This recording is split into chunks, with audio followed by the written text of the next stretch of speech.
Nile Motormouth Jenkins here, welcoming you to our brand new YouTube channel. Hope that you'll come back and see every segment each and every week, and I will share preventative maintenance tips and regularly scheduled maintenance tips for your car. So whether you know a little bit about your car or absolutely nothing, this is the channel just for you, where I share over 35 years of experience as a qualified and licensed service technician with truck and coach, light truck and passenger vehicles. Come back and visit us and tell your friends, and we'll see you each and every week right here in the Car Connection Workshop on YouTube. Hey friends, thanks for stopping by the Car Connection Workshop. Your host Nile Motormouth Jenkins in the driver's seat. Stool, not driver's seat today.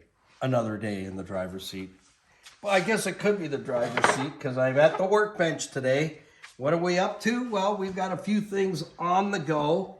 We've really got to get things moving on with the 97 Jeep TJ Wrangler. We got to get the replacement dash in and plugged in so I can at least run it and check the heater box. I'm working on the heater box right now, getting it clean, fixing the holes in it. If you haven't watched the previous video, you're going to need to watch the previous 2 or 3 episodes on the HVAC for the 1997 Jeep TJ Wrangler. I knew when I got under the dash many months ago, because this Jeep was donated to us back in late June of 2024. So we've come a long way with this Jeep so far, and everything that we've done to date is maintenance. Repairs and maintenance. And what was the cause of a lot of the maintenance? Lack of maintenance. L of M is what I used to always call it. So we're getting ready to, the dash is ready to hang in there and plug it all in. All the wiring harnesses all set and ready. So let's just do a very quick recap, Skippy, for them, just to see everything is in that needs to be in. Let's put this on the Bird for now. We're getting back on the Bird too, the Trans Am. So this is what I'm talking about, is all this here. This is the driver's side. I need all this plugged in so the vehicle will run and I can run it up to temp, because we're going to need to take the Jeep outside for a couple of days while we have other business coming in to get done. I need to put one weld on here. So I got to get in there with my MIG welder and just a couple of rosettes. And this bracket is going to hold the headlight switch right there. It goes just like that. But the main thing is we cannot start it and run it without all of this plugged in. Because this is ignition, this is EFI, fuel injection, fuel pump, everything. So we're all set here. All the vents are where they should be. The corner vents are there, ready for the tubing that we shared that already. Instrument cluster is all ready to be plugged in, but I don't need that to run it. I need this to run it. So here's where I'm at. That's a little personal. At least buy me a drink before. Yeah, I could go for a cup of Joe right now, let me tell you. Yes, and also before I forget, we have winter merch coming to our merch store. So I've ordered some merch, winter merch for Skippy and I. So we're going to show off our new merch coming up. Yeah, we got some really good flashy toques coming for our American counterparts. Winter hats. Yeah. And then I ordered a special snapback cap for myself. Wait till you see it. All right, so this is this may not seem like a big deal, but this is something that you need to familiarize yourself with. What I'm going to show you is the analog version of your heating, ventilation, and air conditioning controls. Everything now is push button, touch, screen, but it all works the same. You got to have doors opening and closing off doors, allowing outside air, closing off doors, moving the airflow to defrost, closing the doors off, making it come out to the vents. And this vehicle, the 97 TJ Sport, is not air conditioned. And that's fine, because what we're going to use it for when we're done, that's just perfectly fine. And then you need to be able to move the doors so that you get airflow to your feet. So how do we do that? You ready? We'll unveil it. Maybe we should play elevator bingo. Yeah, that's where, you know, the next person that gets on the elevator, you win everything in their pocket. Elevator bingo! Check it out sometime. Yeah, Google it on YouTube's Pepe, King Prawn. Yeah, he plays elevator bingo with Fozzie Bear, and it's hilarious. You got to check that out. Anyways, here we go. So this thing was a awesome mess, and I've resurrected it. This is the controls, and in your vehicle, it may be push button, it may be finger touch screen, but on this one, it's what I call Emanuelis. Yes, manual.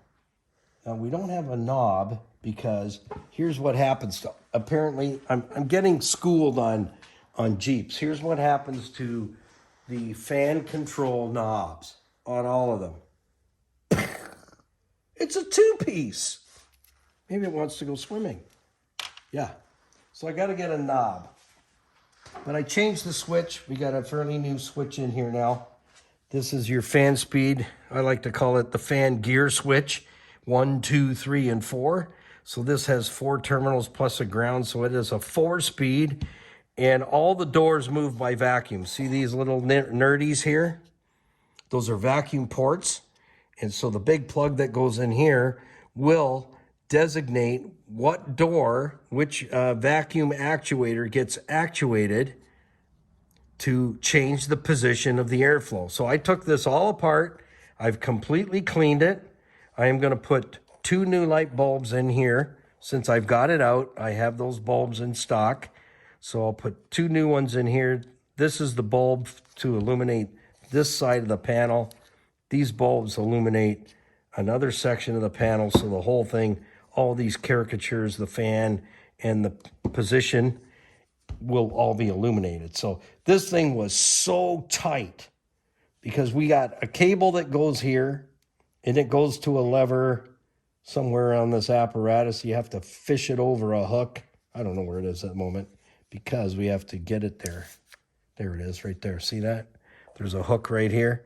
There's a cable that comes in here. It snaps into here and it hooks on there. So that is our hot cold. And look at that's exactly how it should move. So I took it all apart. This section comes off. The switch comes out. This back piece comes off. I cleaned and lubed all the areas where things go slidey. See?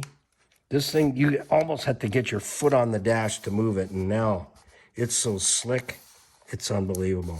It should almost be illegal. Yep, so this is fully functional, ready to go back in now. I even cleaned it on the front. So that's how it should move. Nice and smooth, no dragging. See with this. That's off. So you got fan switch, low, low, sort of low, faster, and high gear. So 1, 2, 3, 4 settings. And this is where you move this, and it's going to move the doors in the heater box. So we're going from off to dash, face, to legs. That's actually legs and feet.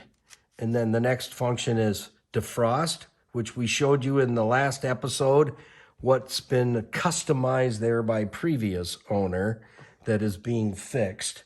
Yeah, that was interesting. And I have a fix for that. And this is what I like to say, semi-feet, semi-person, and defrost. So it's half and half. This is full defrost.